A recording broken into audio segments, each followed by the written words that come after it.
You see what I see? Golf and jazz boys. Yep, there's a problem with these people.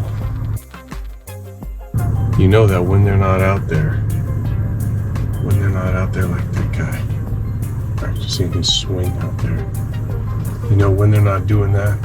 They're either listening to jazz and sipping on white Zinfandel, or they're listening to Maroon 5 and drinking who knows what. Both of these are a huge problem. A majority of what's plaguing society. I've heard that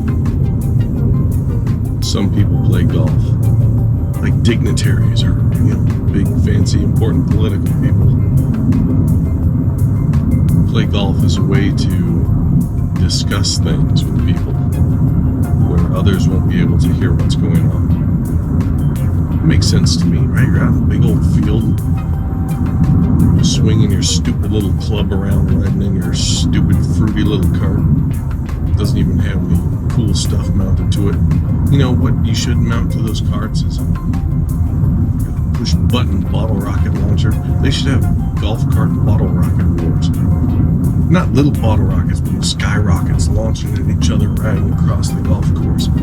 That would be a lot closer to rock and roll stuff, but of course you can't expect them to ever think of that. They just worry about is the little cart charged up. Can they make it to hole number 7? Good idea. You make it to your hole. Yeah, have fun with that. What gets me is the people who play golf out of their own. Where does someone start thinking that, I want to stand out. I want to stand out in the hot sun. I want to swing this weird club.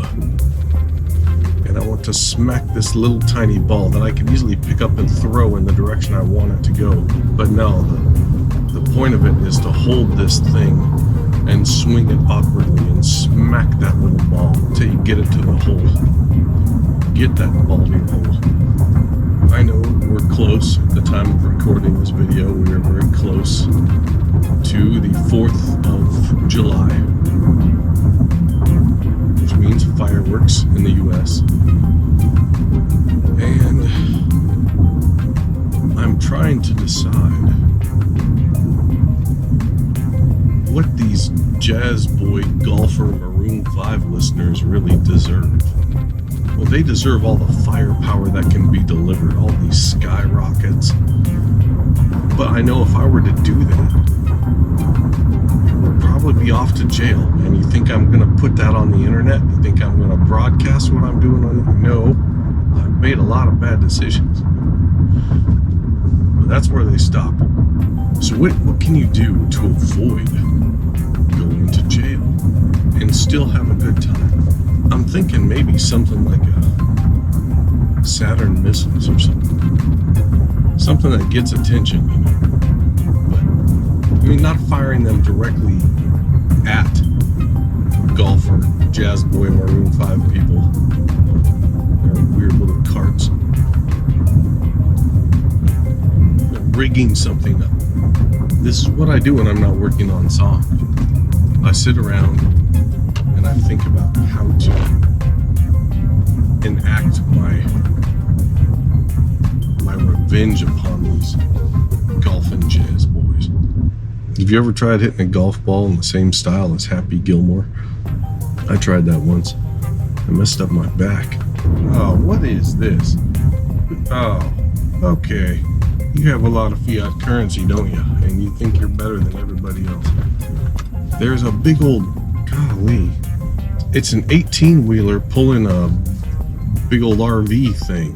The cab of an 18-wheeler. Oh, I've never seen that. Speaking of how we didn't go to the moon, you don't think we really went to the moon back in the 1960s, do you? You don't believe that propaganda put out by our dear government overlords? It's a bunch of hot baloney, in my opinion. And as a guitar player, my opinion is fact. Did you see the video of the astronauts who came back and were given the interview of what their mission was like? Ladies and gentlemen, welcome to the Manned Spacecraft Center. This is the Apollo 11 press conference. The format today will consist of a 45-minute presentation by the Apollo 11 crew, followed by question and answers. At this time, I'd like to introduce the Apollo 11 crew, astronauts Neil Armstrong, Michael Collins, Edwin Aldrin. Neil?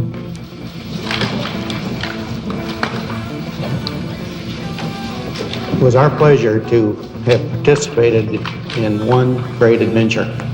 They're giving this interview in front of an audience. They're answering questions about their awesome moon mission, which turned them into big-time heroes.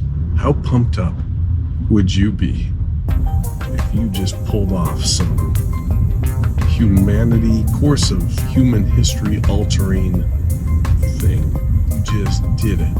You come back, people are cheering for you. Man, you'd be feeling like a total champ. Of course you would be, right? You'd be grinning from ear to ear like a twit. More babes would be trying to holler and pinch you than the Aerosmith back in their heyday, right? Of course. Be super pumped.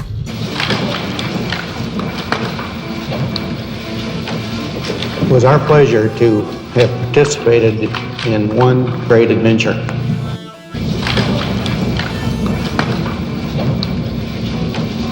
It was our pleasure to have participated in one great adventure. And then, of course, they talk about, we lost the telemetry data. I'd go to the moon in a nanosecond. The problem is we don't have the technology to do that anymore. We used to, but we destroyed that technology, and it's a painful process to build it back again. It was all recorded on these telemetry tapes. So where is this hard evidence? I haven't seen anything that indicates the telemetry data is even in existence, and as I said, even if we had it, we don't have the machines to play it back. Oh, the most important thing humanity's done, right? It's really hard to build it back again. The jazz boys fall for this. Jazz boys eat it up. Rock and roll guys. We start laughing. And we break out the Southern Comfort. We take a sip of that stuff and go back to playing our power chords. Got a poster of Pink Floyd on the back wall. We're sitting there strumming.